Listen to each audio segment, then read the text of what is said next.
Hello friends. अब हम लोग सिनेमा 4D सीखने के क्रम में हम लोग अब आगे के नेक्स्ट चैप्टर में चलते हैं, जिसमें हम लोग जानेंगे नेविगेशन के बारे में।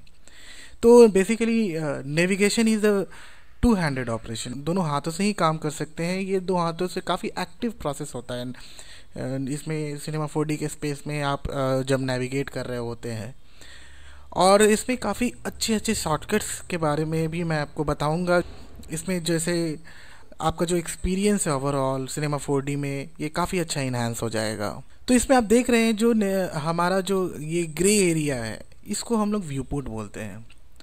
और इस व्यू पोर्ट में जो ग्रिड आप देख रहे होंगे, इस ग्रिड तो लाइनिंग आप देख रहे हैं, लेकिन इसमें एक चीज़ और आप नोटिस कर रहे होंगे कि ये जो कलर्स में लाइन है, इसमें जो कलर्स में है, रेड में, ब्लू में एंड ग्रीन में, ये तीन अलग अलग एक्सिस को डिनोट करता है। And red denotes X axis, Y denotes green axis and Z denote blue axis.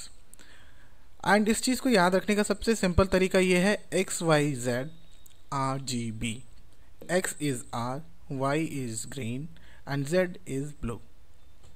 और इसमें एक छोटा सा आप देख रहे होंगे, छोटा सा एक हेड्सअप है जो कि आपको हमेशा बता रहा होता है आप अपने व्यू पोर्ट में किस एंगल में है, कहाँ पे है, किस ढंग से।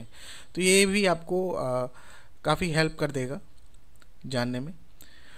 उसके बाद हम लोग दो हाथों का जो अप्रोच के बारे में जो मैंने बताया, इसके बारे में हम लोग अब आगे बढ़ते हैं। और इसमें आप जानेंगे कि दो हाथों से कैसे काम करता है। बायां हाथ है ये कीबोर्ड पे रखा हुआ है, और दाहिना हाथ वो हमारा माउस पे रखा हुआ है। तो जो बायां हाथ है, इसमें 1 2 3 पे मैं अपने हाथ रखा हुआ हूँ, उंगली को।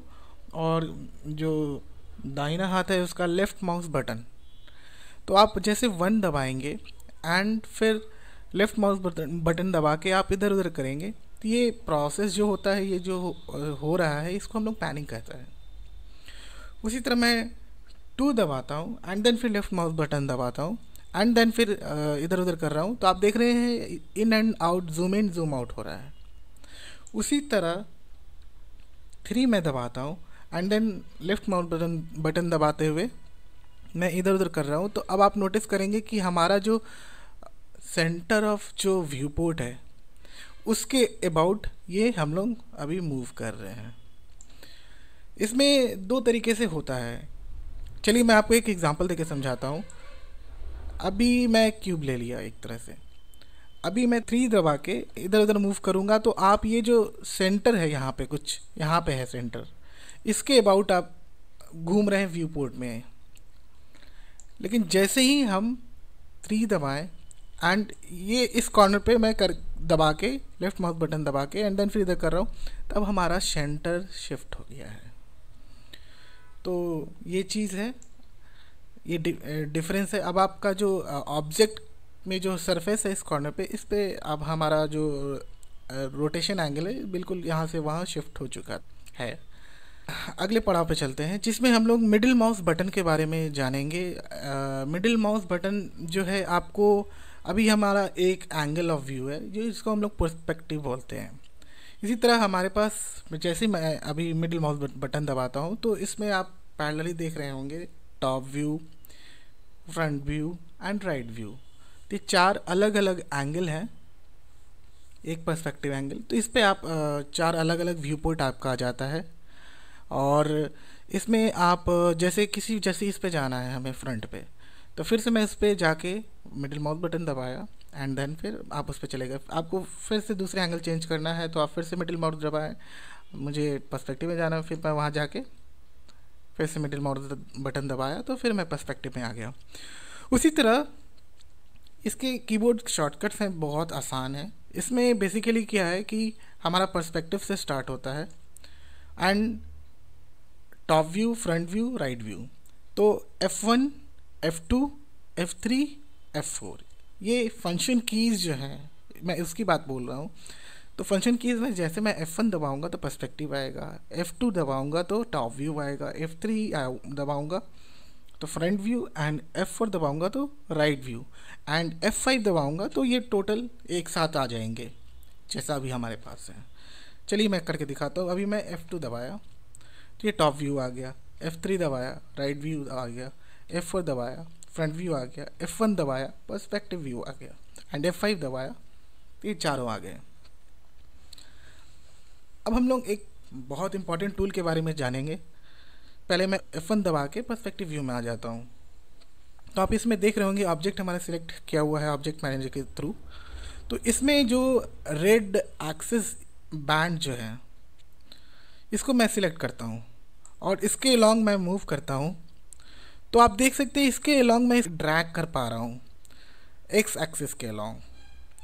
सिमिलरली मैं अगर जेड एक्सिस को सिलेक्ट करता हूँ एंड देन फिर मूव करता हूँ तो मैं जेड एक्सिस के अलॉन्ग इसे ड्रैग कर पा रहा हूँ।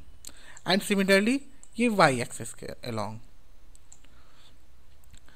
एंड इसमें जब आप जो छोटे छोटे ट्रायंगल देख रहे हैं, एक सेकेंड, अब आप जैसे इसमें छोटे छोटे जो ट्रायंगल देख रहे हैं ये हम लोग एक्सिस बैंड इसको बोलते हैं। एंड ये एक्सिस बैंड जैसे अब आपको मैं समझाता हूँ। जैसे मैं ब्लू पे क्लिक किया, ब्लू वाले जो ट्रायंगल है इसमें मैं सिलेक्ट करता हूँ, या फिर चलिए मैं ग्रीन वाले ट्रायंगल सेलेक्ट करता हूँ। तो फिर इसमें आप देख सकते हैं कि हमारा जो हाईलाइट हो गया है x axis and Z axis, means ये दो एक्सिस से जो बने प्लेन है उसके अक्रॉस ही आप इस ऑब्जेक्ट को मूव कर पाएंगे। ओके, ये भी आप देख रहे हैं इसी ऑब्जेक्ट उसी प्लेन के एक्स जेड जो प्लेन हमारा है उसी अलॉन्ग ही ये ऑब्जेक्ट मूव हो रहा है। उसी तरह अगर आप ये मैं रेड एक्सिस बैंड को दबाता हूँ तो फिर हम देख रहे हैं हाईलाइटेड हो गया है दो एंगल, वाई एक्सिस और जेड एक्सिस। तो इससे जो बना हुआ प्लेन है आप उसके अलॉन्ग ही मूव कर पाते हैं इसे। अब इसके अलावा सेम ये ब्लू वाले पे सिलेक्ट करता हूँ। अब आप ब्लू वाले में ब्लू के अलॉन्ग मूव कर पाएंगे। अब हम लोग अगले पड़ाव में चलते हैं जिसमें हम लोग जानेंगे कि इसमें सिनेमा 4D के इंटरफेस पे जो ऊपर में जो लेफ्ट हैंड साइड में जो टूल बार देख रहे हैं इसमें सबसे पहला है अंडो बटन, दूसरा है रीडो बटन, ये फिर लाइव सिलेक्शन टूल है, एंड ये मूव टूल है, ये स्केल टूल है, एंड ये रोटेट टूल है। इसके शॉर्टकट है ERT। Move tool is for E, rotate tool is for R and T is for scale. उसके बाद अब आप जैसे इसमें एक और इम्पॉर्टेंट चीज़ है, जैसे कि स्केल टूल सेलेक्ट करता हूँ तो फिर मैं स्पेस बार दबाऊँगा तो फिर जो सबसे लास्ट सिलेक्शन जो टूल था हमारा उस पर एक क्रॉस आप नेविगेट कर रहे होते हैं और ये जो हमारा जो है लास्ट सिलेक्शन टूल बताता है।